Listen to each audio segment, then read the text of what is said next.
அனைவருக்கும் வணக்கம் நண்பர்களே. நம்முடைய சேனலில் TNPSC group 4 preparation syllabus wise பார்த்துக்கிட்டு இருக்கோம். அந்த வகையில் முதலாவதாக பொது தமிழ் ஆரம்பித்து போயிட்டு இருக்குது. பொது தமிழில் நாம் 7 யூனிட்டில் 7வது யூனிட்டு ஃபுல்லாக பார்த்து முடித்து தனி பிளேலிஸ்ட் க்ரியேட் பண்ணி நம்மளுடைய சேனலில் இருக்குது. தேவைப்படும் நண்பர்கள் பார்த்து பயன்பெறலாம். 7வது யூனிட்டுக்கு பிறகு நம்ம பார்க்கக்கூடிய யூனிட்டு தான் ஃபஸ்ட் யூனிட். இந்த ஃபஸ்ட் யூனிட்டில் 25 மதிப்பெண்கள் இருக்குது. 2 தலைப்பு தான், ஒன்று எழுத்து, மற்றொன்று சொல். இந்த 2 தலைப்பில் இருந்து தான் 25 வினாக்கள் வருது. இதில் நாம் ஃபஸ்ட்டு சந்திப்பிழை பார்த்து முடிச்சிட்டோம். ஏன்னா அதில் விதிகள் இருக்கிறதால சந்திப்பிழைக்கு முதல்ல பார்த்துருக்கோம். அந்த சந்திப்பிழையில் வல்லினம் மிகும் இடங்கள், மிகா இடங்கள், அதுதான் விதிகள் பார்த்து முடிச்சிட்டோம்.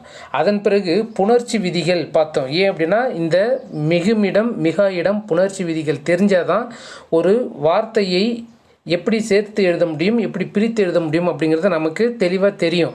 அதனால தான் சந்திப்பிழையை முடிச்சுட்டு நம்ம புணர்ச்சி விதிகள் பார்த்துக்கிட்டு இருக்கோம். புணர்ச்சி விதிகள் அப்படிங்கிறது கிட்டத்தட்ட ஒரு 3 பகுதியாக நம்ம பார்த்து முடிச்சிட்டோம் அதோடைய விதிகளை.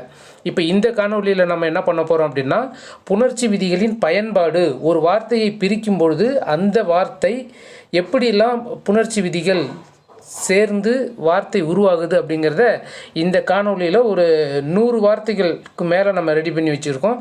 அந்த வார்த்தைகளை பார்க்கலாம். இன்னும் ஏகப்பட்ட வார்த்தைகள் இருக்குது. இருந்தாலும் காலம் கருதி மெட்டீரியலில் நம்ம கொடுத்துருவோம். நண்பர்கள் வேணும் அப்படின்னா நீங்கள் மெட்டீரியல் வாங்கி அதில் பார்த்து பயன்பெறலாம். இப்போ புணர்ச்சி விதிகளின் பயன்பாடு, ஏகப்பட்ட விதிகள் பார்த்துருந்தோம் சரிங்களா. அதில் ஒரு வார்த்தையை எப்படிலாம் பிரிக்கிறோம் அப்படிங்கிறத தான் இப்போ நம்ம பார்க்க போகிறோம். எப்படின்னா, ஒற்றி எடுத்த அப்படிங்கிற வார்த்தை எப்படி வந்துச்சுன்னா, ஒற்றி கூட்டல் எடுத்த அப்படிங்கிறது பிரித்து எழுத முடியும். அதை எப்படி அது வருது அப்படின்னு பார்க்குறோம். ஒற்றி கூட்டல் எடுத்த, அதாவது இங்கே புணர்ச்சி விதிகளை பொறுத்த வரைக்கும் சேர்த்து எழுதுக அப்படிங்கிறது தான் செட் ஆகும். ஏன் அப்படின்னா, அது நம்ம ஒரு 2 வார்த்தையை சேர்க்கும் பொழுது வேறொரு வார்த்தை உருவாகும். அதுதான் புணர்ச்சி விதி. அப்போது ஒற்றி கூட்டல் எடுத்த அப்படிங்கிற வார்த்தையை சேர்த்து எழுதணும்னா என்ன வரும்? ஒற்றி எடுத்த. என்னென்ன விதி வருதுன்னு பாருங்கள். இ ஐ வழி எவ்வும், ஏனை உயிர் வழி வவ்வும், இதோடைய கம்ப்ளீஷன் விதிகள் முன்னாடி இதில் நம்ம தெளிவாக பார்த்துருக்கோம். என்னுடைய வார்த்தைகள் உங்களுக்கு புரியலை அப்படின்னா நீங்களும் ஒரு டைம் படித்து பாருங்கள். ஏன்னா நான் ஒரு சில விதிகளை ரொம்ப எக்ஸ்பிளைன் பண்ணாமல் அப்படியே மேலோட்டமாக சொல்லிட்டு வந்தது போல் எனக்கு தோணுச்சு. இருந்தாலும் உங்களுக்கு புரியலை அப்படின்னாலும் நீங்களும் அந்த விதிகளை தெளிவாக படித்து எடுத்துக்காட்டுகள், ஒவ்வொரு விதிக்கும் நிறைய எடுத்துக்காட்டுகள் கொடுத்துருக்கோம். அதை ஒர்க் அவுட் பண்ணி பார்த்தீங்கன்னா இந்த 25 மதிப்பெண்ணை நம்ம மிஸ் பண்ணவே மாட்டோம். 25க்கு 25 ஃபஸ்ட் யூனிட்டை நம்ம எடுப்போம். ஓகே, அப்போ ஒற்றி கூட்டல் எடுத்தவில் ஃபஸ்ட்டு என்ன வருது அப்படின்னா, இ ஐ வழி எவ்வும் அப்படின்னா என்னென்னா, அந்த நிலைமொழி ஈற்றில் இ ஐ இது ஏதாவது ஒன்று வந்துச்சுன்னா எது மிகும்? இ அப்படிங்கிறது மிகும். அதுதான் எவ்வும் அப்படிங்கிறது தான் இ. அப்போ ஒற்றி அப்படின்னு இருக்குல்ல, ஒற்றி ஈயில் வருதா, அந்த ஒற்றிங்கிறது நிலைமொழியின் ஈ வர்றதால எது மிகுது? இ அப்படிங்கிற எழுத்து சேரும். அப்போ சேர்ந்ததுக்கு பிறகு தான் என்ன பண்ணுறோம், அடுத்த விதிக்கு பயன்படுகிறது. உடல் மேல் உயிர் ஒன்றுவது இயல்பே விதிப்படி இ கூட்டல் ஏ. பார்த்தீங்களா, ஈயும் ஏவும் சேர்த்து தான் இந்த ஏ அப்படின்னு, மீதியெல்லாம் அப்படியே வரும். ஒற்றி எடுத்த, இதுதான். இது போன்ற விதிகள் தான். இந்த விதிகளை நம்ம தெரிஞ்சுக்கிட்டோம் அப்படின்னா எந்த ஒரு வார்த்தையாக இருந்தாலும் நம்ம என்ன பண்ண முடியாது, மனப்பாடம் பண்ணினீங்க அப்படின்னா மேத்தமெட்டிக்கல் ஃபார்முலா போல் தான் நம்ம ஏற்கனவே சொல்லியிருந்தோம். ஒரு ஃபார்முலா எப்படி வந்துச்சின்னு தெரிஞ்சுக்கிட்டிங்கன்னா, ரூட் வேர்டு இப்போ ஐடென்டிஃபை பண்ணிட்டோம் அப்படின்னா எந்த வேர்டை கொடுத்தாலும் நம்மளால் சேர்த்து எழுதவும் முடியும், பிரித்து எழுதவும் முடியும். இதை நம்ம விதியை தெரியாமல் வார்த்தைகளை மனப்பாடம் பண்ணிட்டு போனோம்னா வார்த்தைகளை பொறுத்த வரைக்கும் புத்தகத்தில் இருந்து வர்றது வந்துச்சுன்னா பிரச்சனை இல்லை. 5 வினாக்கள் வருது அப்படின்னா ஒரு 3 வினாக்கள் நேரடியாக வரும், ஒரு 2 வினாக்கள் நம்ம யோசித்து செலக்ட் பண்ணுறது போல் தான் வரும். அந்த டைமில் விதிகளை பயன்படுத்தினா மட்டும்தான் சரியான ஆன்சர் நமக்கு கிடைக்கும். ஏன் அப்படின்னா, சேர்த்து எழுதுக பிரித்து எழுதுக அப்படிங்கிறது எளிமையான பகுதி. அந்த எளிமையான பகுதியிலையும் ஒரு வினா 2 வினா கடினமான வினாவாக கேட்டுடுறாங்க. அது என்னுடைய அனுபவத்தில் கடைசி டிஎன்பிசி குரூப் 4 குரூப் 2லேயே அது இருந்துச்சு. ஒவ்வொரு எக்ஸாமுக்கும் இதெல்லாம் நம்ம ப்ரிஃபரன்ஸு கொடுத்ததே கிடையாது. நமக்கெல்லாம் தெரிஞ்ச வார்த்தை தானே வரும், நாம் அப்படியே போய் எழுதலாம் அப்படின்ட்டு போகும்போது தான் தெரிஞ்சிச்சு, இல்லை எந்த தேர்வாக இருந்தாலும் நமக்கு கூடுதல் முக்கியத்துவம் தரணும் அப்படிங்கிறத உணர முடிஞ்சிச்சு. அதுக்காக சொல்கிறோம். விதியை பார்த்துட்டிங்க அப்படின்னா நீங்கள் வார்த்தைகளை கூட ஒமிட் பண்ணலாம். ரெண்டாவது வார்த்தை காற்றில் ஏரி. காற்றில் ஏரி. அப்போ இதில் என்ன விதி பயன்படுத்த பாருங்கள், நேரடியாகவே வந்துடுது. இது இல்லு, இது ஏ, ரெண்டையும் சேருங்க. இல் கூட்டல் ஏ என்னவா மாறும்? லே. அதுக்கு என்ன விதி பேருனா உடல் மேல் உயிர் வந்து ஒன்றுவது இயல்பே. இந்த விதிப்படி காற்றில் ஏரி நேரடியாக வந்துடும். அடுத்ததாக பல கூட்டல் ஆண்டு. பல கூட்டல் ஆண்டு இதுக்கு என்ன விதி பெறுதுன்னு பாருங்கள். பல ஆண்டை எப்படி பிரிக்கிறோம் அப்படின்னா பல சில, இது விதி, புணர்ச்சி விதி. பல சில எனும் இவை முன் பிறவரின் அகரம் ஏகலும் அப்படின்னு வருது. அப்போ என்ன வரும்? அந்த பல அப்படிங்கிறது பாருங்கள், பல இன்னும் இருக்கா, அந்த லாவை என்னவாகும்? இல் கூட்டல் ஆ அப்படின்னு வரும். பல இல்லு லாவை இல்லு கூட்டல் ஆன்னு எழுதிட்டு இந்த ஆ என்ன ஆகுது? அகரம் வந்து கேன்சல் ஆகிடும். அகரம் கேன்சல் ஆனதுக்கு பிறகு தனிக்குறில் முன் ஒற்று உயிர்வரின் இரட்டும். ஏற்கனவே அங்கே என்னென்னு இருக்குது? பல் அப்படின்னு இருக்குது. இப்போ லா போயிட்டு இல்லுன்னு வந்துருச்சு. இப்போ தனிக்குறில் முன் ஒற்று உயிர்வரின் இரட்டும். எது உயிர்? எங்கே இருக்குது? இந்த ஆ இருக்குல்ல, உயிர் எடுத்து வந்ததால் இது என்னவாகும்? இரட்டும். அப்போ பல் கூட்டல் இல் கூட்டல் ஆண்டு இப்படி வரும். அடுத்த விதி என்ன வருதுன்னா உடல் மேல் உயிர் வந்து ஒன்றுவது இயல்பே. இதை சேர்த்து எழுதுங்க. இல்லு கூட்டல் ஆ லா. அப்போ பல்லாண்டு வருதான்னு பாருங்கள், பல்லாண்டு. அடுத்தது உரம் கூட்டல் எலாம். எப்படி செய்கிறது? உரமெலாம். அது எப்படி விதியை பாருங்கள். உரம் கூட்டல் எலாம் அப்படின்னா நேரடியாகவே சேர்ந்துருது. உடல் மேல் உயிர் வந்து ஒன்றுவது இயல்பே. இங்கே பாருங்கள், இம் கூட்டல் ஏ மே மெலாம். அப்போ உரமெலாம். இதில் ஒன்றும் கஷ்டமானது இல்லை. அது ஒரு ஒரு 50 வார்த்தைகள் குறைவில்லாமல் ஒர்க் அவுட் பண்ணி பார்த்துட்டிங்கன்னா அதன் பிறகு உங்களுக்கு ஈஸியாக இருக்கும். சுவர் எல்லாம் இது நேரடியாகவே வந்துடுது. சுவர் இர்ரியும் ஏவையும் சேர்த்தா ஏ ரே. சுவர் எல்லாம் உடல் மேல் உயிர் வந்து ஒன்றுவது இயல்பே. தேர்வில் எப்படி வர்றதுக்கான வாய்ப்புகள் இருக்குது அப்படின்னா ஒரு இந்த வார்த்தையை கொடுத்துட்டு இந்த வார்த்தைக்கு வந்துள்ள புணர்ச்சி விதிகள் என்னென்ன அப்படின்லாம் கேட்பாங்க. ஏ பி சி டி 4 கொடுத்து ஏ மட்டும் வந்திருக்கு, பி மட்டும் வந்திருக்கு, ஏபிசி 3மே வந்திருக்கு அப்படின்லாம் கேட்பாங்க. அதனால் புணர்ச்சி விதியை கொஞ்சம் ரிஸ்க் எடுத்து பாருங்கள். அடுத்ததாக மழைக்காலம். மழை கூட்டல் காலம் இதுதான் சேர்ந்தது. மழை கூட்டல் காலம். அப்போ என்ன வருதுன்னா இயல்பினும் விதியினும் நின்ற உயிர் முன் கசதெப மிகும். நின்ற உயிரெழுத்து முன் இயல்பினும் விதியினும் நின்ற உயிர்மின் மழை ரை இருக்குல்ல, ரை இழு கூட்டல் ஐ. அப்போ அது என்ன வருது? இக்கு வந்து மிகும். நம்ம சாதாரணமாக மழை கூட்டல் காலம் சேர்த்தா மழைக்காலம் அப்படின்னு சொல்லிட்டு போயிடுறோம். இதே வல்லினம் மிகும் இடம் மிக இடத்துல இந்த இடத்துல மிகுமா மிகாதா அப்படிங்கிறத நமக்கு பார்த்துருப்போம். என்ன இதுக்கு பாருங்கள், மழை கூட்டல் காலம், சாரை கூட்டல் பாம்பு. படுத்து ஞாபகம் இருக்கா? இரு பெயரிட்டு பண்பு தொகையில் வல்லினம் மிகுமா மிகாதா? மிகும். அப்போ மழை சாரை பாம்பு, சாரை பாம்பு. தமிழ்த்தேன், தமிழ் கூட்டல் தேன், தமிழ்த்தேன். மிகுதில் அதே போல் தான். ஆனால் அங்கே வந்து மிகும் இடங்கள் சொல்கிறோம், இங்கே விதிகளை சொல்கிறோம். அப்போ இயல்பினும் விதியினும் நின்ற உயிர்மின் முன் கசதப மிகும். மழைக்காலம் மிகும். அடுத்தது கரை எல்லாம். கரை கூட்டல் எல்லாம் இதுதான் கரை எல்லாம். சரி, ரை. இப்போது இங்கே என்ன விதி வருது? இ ஐ வழி ரைன்னு வருதுல்ல. ரைனா எது? ஐ. ஐ வந்து அங்கே என்ன வரணும்? எகரம் வரணும். அப்போ கரை, கரை கூட்டல் ஈ கூட்டல் எல்லாம். அடுத்த ஸ்டெப் என்ன ஆகுதுன்னா ஈயும் ஏவும் சேர்ந்ததுன்னா புணர்ந்தால் ஏ. கரை எல்லாம். இந்த ஈ ஏவும் சேர்ந்து என்ன மாறுது? எல்லாம் அப்படின்னு மாறும். அடுத்ததாக நெடுமரம். நெடுமரத்தை எப்படி பிரித்து எழுதுவோம்? நெடுமை கூட்டல் மரம், நெடுமரம். ஓகே, இப்போ இதை சேர்த்து எழுதும்போது என்ன வரும்?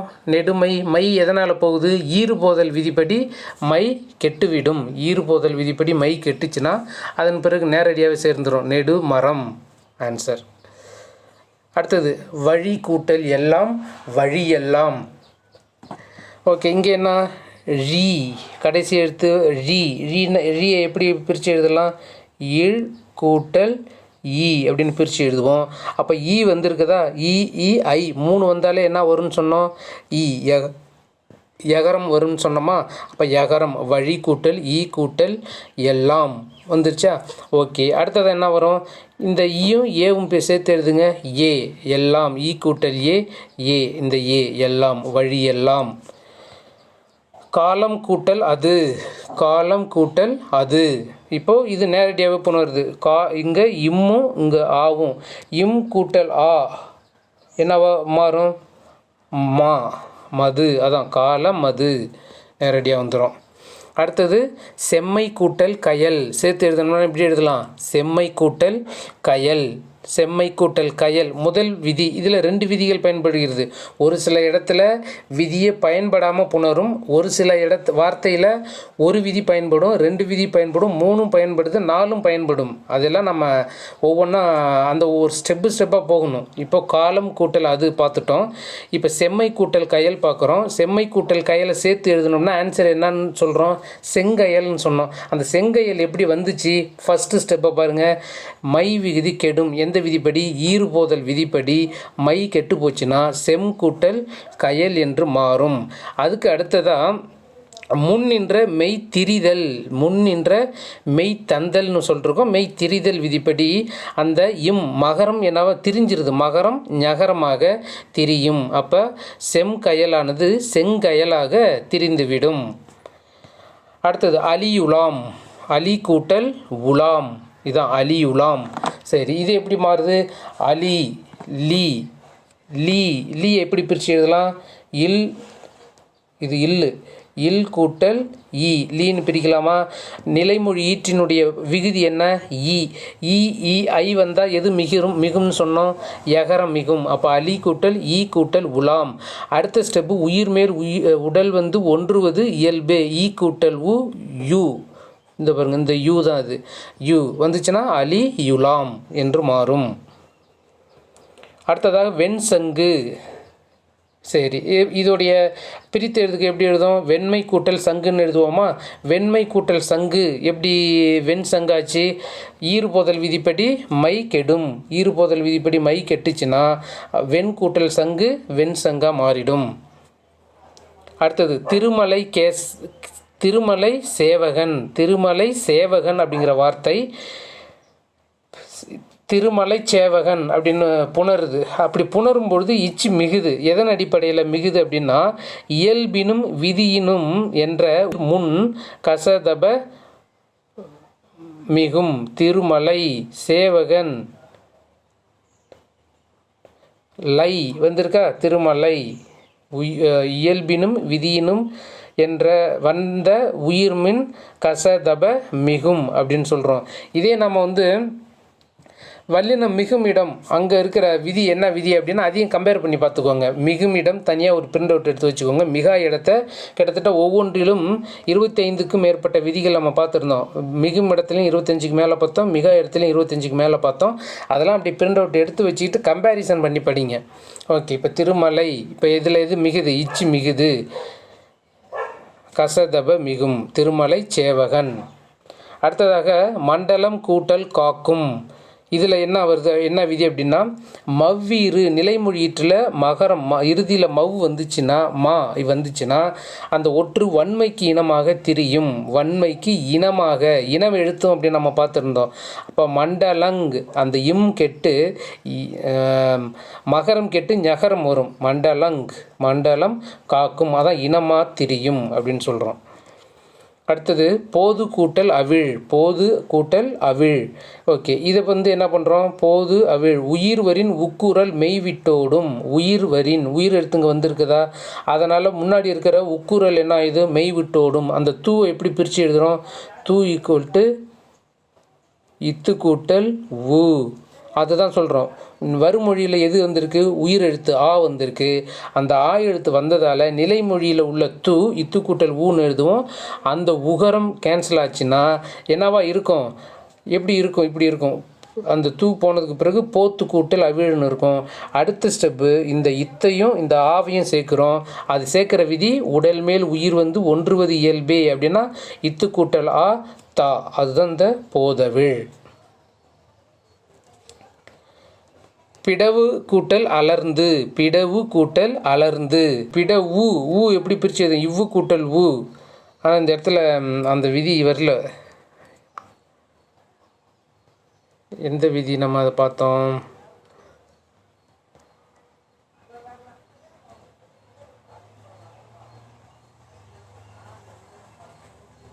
உயிர்வரின் உக்குரல் மெய்விட்டோடும் அப்படிங்கிற விதி தானே நம்ம பார்த்தோம். உயிர் எழுத்து வந்துச்சுன்னா அந்த உக்குரல் மெய்விட்டோடும் அப்படிங்கிற விதிப்படி தான் அந்த உகரம் போயிருந்திருக்கும். ஏன் அப்படின்னா இந்த இடத்துல இப்படி ஒரு விதி கொடுத்துருக்குறாங்க. ஆனால் இது சரியா அப்படின்னு கொஞ்சம் நீங்களும் ட்ரை பண்ணி பாருங்கள். ஏன்னா நம்ம இந்த விதியை யூஸ் பண்ணி பாருங்களேன். உயிர்வரின் உக்குரல் மெய்விட்டோடும் அப்படின்னு விதிப்படி என்ன எழுதலாம்? எப்படி எழுதலாம்? இவ்வு கூட்டல் அப்படின்னு எழுதலாம். அப்போ இந்த உயிர் எழுத்துங்க வந்திருக்கா? வந்திருக்கு. வந்ததால் உகரம் கேன்சல் ஆகிடுமா? அப்போ என்ன வரும்? பிடவு. அந்த விதிப்படி தான் பிடவு கூட்டல் அலர்ந்துன்னு வரும். அதன் பிறகு இந்த இவ்வும் ஆவும் சேர்ந்தால் வான்னு மாறிடும். அதுதான் பிட வளர்ந்து அப்படிங்கிறது. இந்த இடத்துல பிட வளர்ந்து அப்படின்னு மாறும். அடுத்ததாக பூ கூட்டல் அணி. பூ கூட்டல் அணி. பூ கூட்டல் அணி சேர்த்து எழுதுனா என்னவா மாறுது? பூவணின்னு மாறுது. அது எப்படி வருது அப்படின்னா ஐ வழி, இந்த விதியை முழுசாக படிச்சிருக்கணும். ஐ வழி எவ்வும் ஏனை உயிர்வரின் வவ்வும். இந்த விதி நம்ம பாதி தான் அங்கே கொடுத்துருக்கோம் இங்கே வர்றது. ஆனால் முழுமையான புணர்ச்சி விதி நன்னூலார் கொடுத்தது என்ன அப்படின்னா ஐ வரின் எவ்வும். எவ்வும்னா எகரம் வரும், வரும். ஏனை உயிர்வரின் வவ்வும். அதில் மீது உள்ள லைன் தான் அந்த வவ்வும் அப்படிங்கிறது. அப்போ இங்கே என்ன சொல்கிறோம்? ஐ வரல, இல்லை, அது வராமல் இருந்ததால் எது வரும்னு சொல்கிறோம்? வவ் வரும்னு சொல்கிறோம். அப்போ இவ்வு வந்துடுது. உடம்படு மெய் சொல்லியிருந்தோம். மொத்தம் 2 உடம்படு மெய், அது இவ்வும். ஐ 3 வந்தால் வரும், இல்லாத இடத்துல இது வரும் அப்படின்னு சொல்லியிருந்தோம். அப்போ பூ கூட்டல் இவ்வு கூட்டல் அணின்னு வருதா? இது இந்த விதி. அடுத்த விதியில் என்ன ஆகும்? இந்த இவ்வும் ஆவும் உடல் மேல் உயிர் வந்து ஒன்றுவது இயல்பே விதிப்படி பூவணி இவ்வு கூட்டலா வாவா மாறும். இவ்வு கூட்டலா இந்த வா பூவணி அப்படின்னு மாறுது. அடுத்தது அணிந்து கூட்டல் உரை. அது என்னவா மாறி இருக்கும் அப்படின்னா அணிந்துரை அப்படின்னு மாறும். அது என்ன அப்படின்னா உயிர்வரின் உக்குரல் மெய்விட்டோடும். இதுதான் நம்ம சொல்கிறது. உயிர் எழுத்து வந்துச்சுன்னா முன்னாடி இருக்கிற உகரம் என்னவாயிடும்? ஓடிடும் அப்படின்னு சொல்கிறோம். அப்போது இந்த உயிர் எழுத்து இருந்தால் வந்திருக்கு. அப்போ தூவை என்ன பண்ணணும்?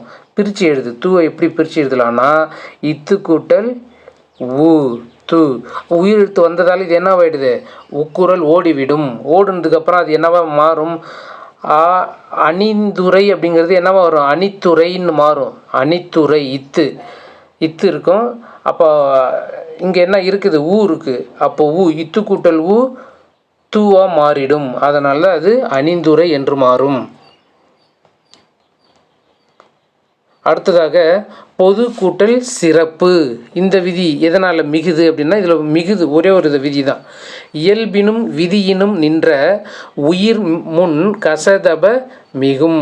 இயல்பினும் விதியினும் நின்ற உயிர் முன் கசதப மிகும். அந்த விதிப்படி பொது சிறப்பு மிகுந்து வந்துடும்.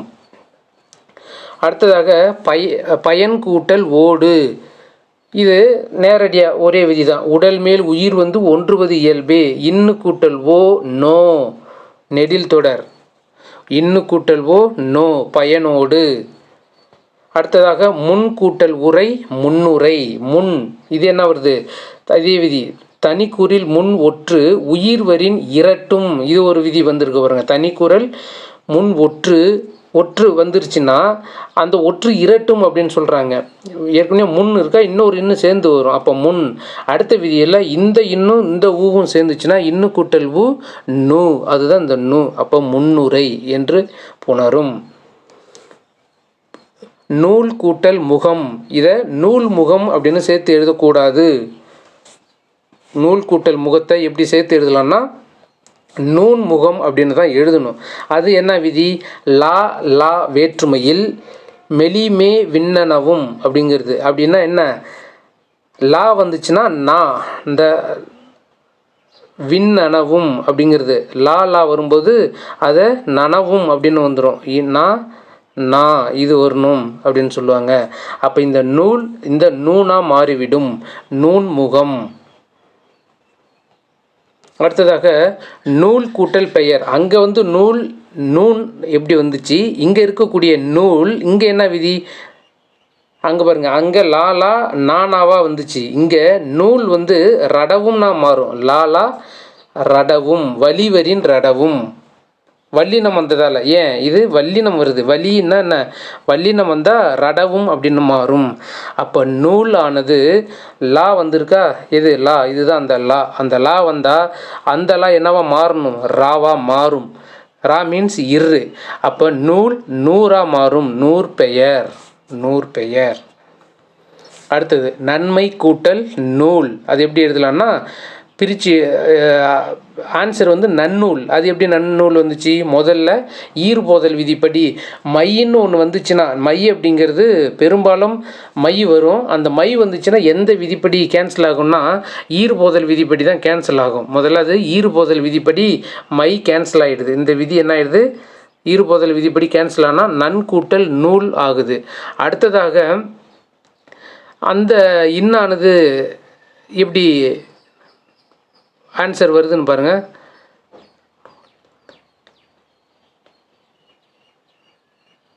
இங்கே பாருங்கள், இங்கே இருக்கக்கூடிய இந்த நூலானது ரணவும், நா லா வந்துச்சுன்னா தா நா ரணவும், ரா சரிங்களா. நா வந்துச்சுன்னா இங்கேயும் வந்து தா நா, இந்த நாவும் வரலாம் அப்படின்னு சொல்கிறாங்க. இந்த நூலுக்கு பதிலாக இந்த நா வரும். அப்போ நன் கூட்டல் நூல் நன்னூல் அப்படின்னு மாறுது. தந்து கூட்டல் உரை. ஆன்சர் வந்து தந்துரை. எப்படி வருது, உயிர்வரின் உக்குரல், உயிரெழுத்து வந்திருக்கா, உயிரெழுத்து வந்ததுன்னா தூ எப்படி பிரித்து எழுதலாம், இத்து கூட்டல் ஊன்னு பிரிக்கலாம், ஊ ஓடிடும். அப்போ தந்து கூட்டல் உரைன்னு வரும். அதன் பிறகு ரெண்டையும் சேர்க்குறோம், எது ரெண்டையும், இத்து கூட்டல் ஊ, அதுதான் என்ன மாறுது, தூவாக மாறும், தந்துரை. அடுத்தது பொது கூட்டல் பாயிரம். பொது கூட்டல் பாயிரம் என்ன விதி, இயல்பினும் விதியினும் நின்ற உயிர் முன். அப்போ பாயிரம் அப்படிங்கிறது என்ன, எது கசதப வல்லினம் வந்திருக்கிறதால என்ன மிகும், வல்லினம் மிகும் அப்படின்னு சொல்கிறோம். அப்போ அதற்கு இணையான பாவுக்கு இணையான வல்லினம் இப்பு. அப்போ பொது பாயிரம் அப்படின்னு மிகும். அடுத்ததாக திருக்கூட்டல் புகழ். ஆன்சர் என்ன, திருப்புகழ். இப்பு வந்திருக்கு, எந்த விதிப்படி, அதே விதி தான், இயல்பினும் விதியினும் நின்ற உயிர் முன் கசதப மிகும், வல்லினம் வந்ததால் பூகோணை இணை எழுத்து இப்பு. அப்போ திருப்புகழ் என்று மிகும், திருப்புகழ். உயர்ந்து கூட்டல் ஓங்கும். என்ன, உயிர்வரின் உக்குரல் மெய்விட்டோடும். முதல்ல உயிர் எடுத்து வந்திருக்கா ஓ, அதனால் என்னவாகும், தூவை இத்து கூட்டல் ஊன்னு பிரித்தோம்னா ஊ ஓடிடுமா. அப்போ உயர்ந்து இத்து வந்திருக்கும், உயர்ந்து. அடுத்த ஸ்டெப்பு இத்தும் ஓவும் நெடிலும் சேர்ந்ததுன்னா தோ அப்படின்னு மாறும், உயர்ந்தோங்கும். அடுத்ததாக நுண்மை கூட்டல் இடை. நுண்மை கூட்டல் இடை. மை வந்தால் சொல்லியிருந்தோம், ஒரே விதி தான், ஈறுபோதல் விதிப்படி மை கேன்சல் ஆகும். அப்போ நுண் கூட்டல் இடைன்னு வரும். அதன் பிறகு உயிரெழுத்து வந்து ஒற்று வந்துருந்துச்சுன்னா அது இரட்டும் அப்படின்னு சொல்லியிருந்தோம். அதுதான் தனி குறில் முன் ஒற்று உயிர்வரின் இரட்டம், இன்னொரு இன்னு சேர்ந்து வரும் நுண். அடுத்த ஸ்டெப்பு இந்த இன்னும் ஈயும் சேர்ந்து இன்னு கூட்டல் ஈ நீயா மாறி நுண்ணிடையாக மாறும். அடுத்ததாக முழவு ஓசை. முழவு ஓசை சேர்த்து எழுதும்போது முழவோசை அப்படின்னு வரும். இது உயிர்வரின் அந்த விதிப்படி, அந்த உயிர்வரின் விதிப்படி என்ன வருது, உக்குரல் மெய்விட்டோடும் விதிப்படி ஓ வந்திருக்கா, உயிரெழுத்து வந்ததால் ஊ என்னவா மாறுச்சு, ஊவை இவ்வு கூட்டல் ஊ அப்படின்னு சொல்லுவோம். அப்போ அதனால் உயிரெழுத்து வந்ததால் உகரம் கேன்சல் ஆகிடும். அப்போ முழவு கூட்டல் ஓசைன்னு வரும். அடுத்த ஸ்டெப்பு இவ்வு கூட்டல் ஓ, ஓ அப்படின்னு மாறி இருக்கும் பாருங்கள், ஓ முழவு ஓசை. கொழுமை கூட்டல் கனல். கொழுமை கூட்டல் கனல் மை விகுதி கெடும், எந்த விதிப்படினா ஈறுபோதல் விதிப்படி. அப்போ கொழு கூட்டல் கனல் ஆகும். அதன் பிறகு இனமிகல் விதிப்படி இந்த கொழு பக்கத்தில் இங்கு மிகும், கொழுங்கனல். தங்கம் கூட்டல் தூபி. தங்கம் கூட்டல் தூபி இம்மு மகரம் ஒற்று வந்திருக்கு, அதுதான் அந்த விதி. மவ்வீறு ஒற்றழிந்து உயிரீறு ஒப்பவும் ஆகும். அப்போ தங்கம் அப்படிங்கிறது மகரம் கெட்டுருமா, தங்க கூட்டல் தூபி. அடுத்ததாக இயல்பினும் விதியினும் நின்ற உயிர்மின் கசதப மிகும், கசதப மிகும். அதனால் அந்த விதிப்படி என்ன வருது, இத்து மிகும் வரும், தங்க தூபி.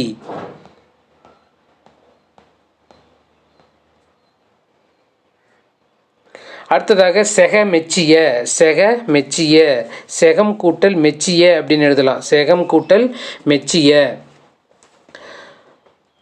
செகம் அந்த இம்மு வந்துட்டால இதே விதி தான். மவ்வீர் ஒற்றொழிந்து உயிர் ஈறு ஒப்பவும் ஆகும். அப்போ மகரம் போச்சுன்னா செக மெச்சிய நேரடியாக சேர்ந்துடும். பொன் கூட்டல் நாட்டு, பொன் கூட்டல் நாட்டு.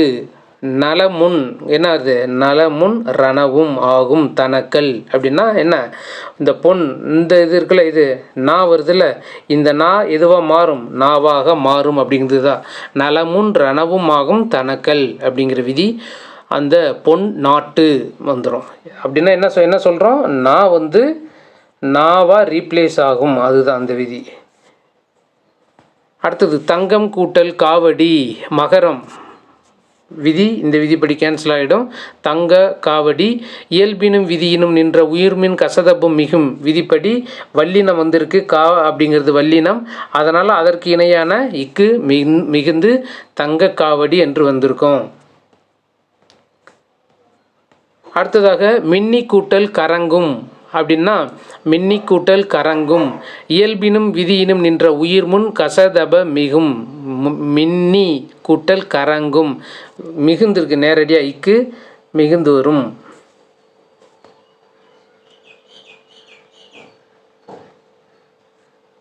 அடுத்ததாக இமை கூட்டல் ஓர், இமை கூட்டல் ஓர் அப்படின்னு சொல்லும்போது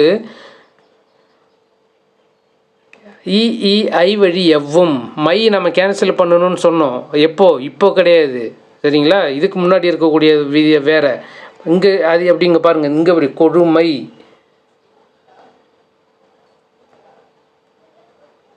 அப்படி இருந்தால் தான் மை விகுதி கெடும். ஆனால் இங்கே நீங்கள் மை விகுதியை கேன்சல் பண்ணிடக்கூடாது, இமை அப்படிங்கிறத. அப்போ இமை கூட்டல் ஓரில் என்ன வருது, மை, ஐ வருதா, ஐ வந்ததால் என்ன வரணும், யகரம் தோன்றும். இமை கூட்டல் ஓர், அப்போ கூட்டல் ஓ, இது ரெண்டும் சேர்ந்து யோவா மாறும், இமையோர். அடுத்ததாக தண்டுடை, தண்டு கூட்டல் உடை. உயிர்வரின் உக்குரல் மெய்விட்டோடும் விதிப்படி தண்டு டூ இட்டு கூட்டல் உகரம் ஓடிடும். அப்போ தண்ட் கூட்டல் உடை, அப்புறம் இட்டு கூட்டல் டூவாக மாறி தண்டுடை. அடுத்ததாக நம் கூட்டல் ஊர், அந்த விதிப்படி என்ன வருது, தனிக்குறில் முன் ஒற்று உயிர்வரின் இரட்டும். இம்மு வந்திருக்குதா, தனிக்குறில் முன் ஒற்று வந்திருக்குதா, அதனால் இம்மு இன்னொரு இம்மு வரும். அடுத்த விதியில் உயிர்வரின் உக்குரல் மெய்விட்டோடும் இம்மு கூட்டல் மூர், நம்மூர் மாறும். அடுத்ததாக வெண்மை கூட்டல் தலை வெண்டலைன்னு வந்துச்சு. அது எப்படி, இப்போ இருக்கக்கூடிய மை கெடும் நமக்கு. அப்போ மை கெட்டுதும் ஈறுபோதல் விதிப்படி. அடுத்ததாக இந்த விதி பாருங்கள், இது ஒரு புது விதி. நலமுன் டனவும் தனக்கல், ஏற்கனவே நம்ம பார்த்துருந்தோம். அங்கே லனமுன் ரணவும் பார்த்துருந்தோம். அங்கே இன்னொரு விதி, அங்கே நலமுன் டனவும் ஆகும் தனக்கல் விதிப்படி அந்த தலை தாங்கிறது இருக்குல்ல, அதுதான் அங்கே சொல்கிறோம். இந்த தா என்னவா மாறுது, டாவா மாறுது. அப்போ வெண்டலை. அடுத்தது மக்கள் கூட்டல் ஓடு மக்களோடு. இப்போ என்ன வருது, நேரடியாக ஒரே ஒரு விதி தான். இல்லு கூட்டல் லோடு மக்களோடு. இயைவது கூட்டல் ஆயினும், இயைவது கூட்டல் ஆயினும். அப்போ என்ன சொல்கிறோம், உயிர் எடுத்து வந்ததால் இது இத்து கூட்டல் ஊன்னு மாதிரி இத்து வரும். அடுத்தது இத்து கூட்டல் தாயினும். இது ரெண்டும் சேர்ந்தது தான் என்ன மாதிரி இருக்குது, எய்வது ஆயினும். புகழ் கூட்டல் எனின், புகழ் கூட்டல் எனின் அப்படின்னு பார்த்தோம்னா புகழெனின். எப்படி, இழு கூட்டல் ஏ, நேரடியாக இழு ஏவும் சேர்ந்ததுன்னா ரேவா மாறும், புகழெனின். அடுத்ததாக முனிவிலர், முனிவு கூட்டல் இலர், முனிவிலர். உ இ உயிரெழுத்து வந்திருக்குது, அப்போ அது என்னவா மாறும்? உகரம் கெட்டு ஓடிடுமா? அப்போ முனிவு கூட்டல் இலர், முனிவு கூட்டல் இலர். அப்போ ஈ கூட்டல் இ வி, ஈ கூட்டல் வியா மாறிடும், முனிவிலர். அஞ்சுவது கூட்டல் அஞ்சி, அந்த விதிப்படி இந்த உகரம் தூவில் உள்ள உகரம் ஓடிச்சுன்னா அஞ்சுவத் கூட்டல் அஞ்சின்னு மாறும். அடுத்ததாக இத்து கூட்டல் தா, அஞ்சுவது அஞ்சி. அடுத்ததாக பழி கூட்டல் எனின், பழி எனின், பழி எனின். இது என்ன? ஐ வழி எவ்வும், ஏனை உயிர் வழி வவ்வும். அப்போது ஈ வந்திருக்கா, ஈ வந்தால் எகரம் வருமா? வந்துச்சா? அப்போ அடுத்த ஸ்டெப்பில் ஈ கூட்டல் சேர்ந்து எனின் அப்படின்னு மாறும், பழி எனின். உலகு கூட்டல் உடன், உலகு கூட்டல் உடன் பார்க்கும் பொழுது அந்த உடன் உயிர் எடுத்து வந்ததால் இந்த என்னவா மாறும்? இக்கு கூட்டல் உகரம் ஓடும். அடுத்த விதியில் இக்கு கூட்டல் உயிர் உடல் மேல் உயிர் வந்து ஒன்றுவது இயல்பு விதிப்படி உலகுடன் என்று மாறும். அடுத்ததா தமக்கென, தமக்கு கூட்டல் என, தமக்கு உயிர் எடுத்து வந்திருக்கு, உகரம் வந்திருக்கு, உகரம் ஓடிடும். அப்போ இக்கு கூட்டல் கே, நேரடியாக கேன்னு வந்துடும், தமக்கென. அடுத்தது பிறர்க்கென, பிறர்க்கு கூட்டல் என. அதே போல் உயிரெழுத்து வந்திருக்கு, உகரம் வந்திருக்கு, இக்கு கூட்டல் உகரம் ஓடிடும், இக்கு கூட்டல் கே, பிறர்க்கென. அப்போ இதில் நம்ம இது வரைக்கும் ஒரு 50 சொற்களுக்கான புணர்ச்சி விதிகளை பார்த்துருந்தோம். இன்னும் நம்ம கிட்டத்தட்ட ஒரு 150 சொற்கள் இருந்துச்சு, அதில் 50 பார்த்துருக்கோம்.